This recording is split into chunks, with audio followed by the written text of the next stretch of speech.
There's no better feeling for me than seeing my clients with highly productive and really happy people. And it's achievable. I've been having a think about this lately because right now is performance management season. So visiting all my farms and we're conducting the performance reviews, and one farm in particular has had an incredible turnaround. So it got me thinking, what is it that turned this farm around? And really it's three things. So I wanted to share those three things with you because they're so easy. And the first one is communication. It sounds so cliched, I know, but you have to communicate with your team. Communicate at toolbox meetings. So this particular farm weren't having toolbox meetings, meaning that their team didn't know what was going on. There was no real synergy between the different departments, and just lots of frustration, I guess, and frustration on both sides. Then one of their workers stepped up to the mark and started taking on the Monday morning toolbox meetings. The manager would send the notes on a Sunday, or still does, and then on a Monday this particular team member would run the meetings based on those notes and based on a template that I gave them, which I can share with you too. Just visit there.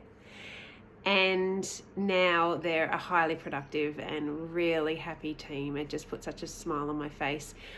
The other part of the communication point that I wanted to make is having regular conversations with your team. Try and have a one-on-one with each of your team members, or somebody to have a one-on-one with each of them weekly. That's not really too much. Jump in the tractor with them, jump in the ute, stand along the production line, whatever industry you might be in, just have a one-on-one, even if it's just talking about their family or what's going on for them in their life, or there might be something that you want them to improve on. Give them that regular feedback, so when we get to performance reviews, which is going to be another point, then there's no surprises. It's ongoing feedback. The second trick is having those hard conversations. That's a tough one, I know. And I actually enjoy having the hard conversations because you get such a win out of it, and so does the employee. It's just beneficial for everybody. There's this misconception that, if I say something, then it's going to get worse, or they're going to be upset with me.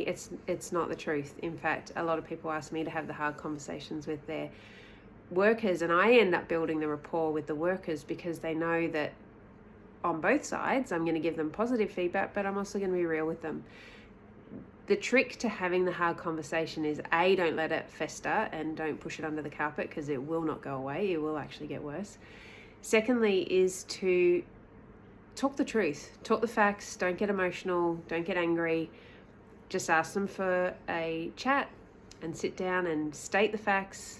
This happened. Why did this happen? What can we do to fix it? And together work out a way around it, and do that more regularly. I think you'll find a big difference. Hard conversations and discipline is a whole nother discussion, and I think I might do a little video on that too, because I'd love to share how I deal with hard conversations with you. So check that out down the track. So that brings us to the third part of this puzzle, and it's my favorite, the performance review. Performance reviews shouldn't be a surprise in that you have them annually. You've already had your regular discussions weekly, your one-on-ones. You've dealt with any tough conversations, so they know what to expect. If your team don't walk out from a performance review with an extra spring in their step, then you've probably missed the other 2 points. You probably haven't been communicating often enough, and you probably haven't had those tough conversations. The performance review should be about their development progress, what extra training they want to do, what little areas they do need to improve on. If there's a pay increase that they're wanting but you don't believe they've deserved it, tell them why they don't deserve it and what they need to work towards. Make it a positive chat in that these are the things you need to do to improve before we can consider having a pay increase, and get their feedback at the same time. So I have a template that I go through to make sure that we discuss all different areas, even well-being and culture. We talk about that. Probably the most important thing about a performance review is preparation. with my template, I send that out at least a week beforehand to the team so that they know what we're going to be discussing. And I don't think in the 10 years I've been doing this, I've had anybody not contribute to a performance review because they're prepared. They know what we're going to be talking about. They know what they want to say. They even give feedback on what words they use to describe the culture of the company. It's a feel-good opportunity, and I just love this time of year because of them. So if you would like a copy of my template for performance reviews, send me an email on here and I'll share that with you. So keep the communication happening, make your team really productive and happy, and have fun and stay safe.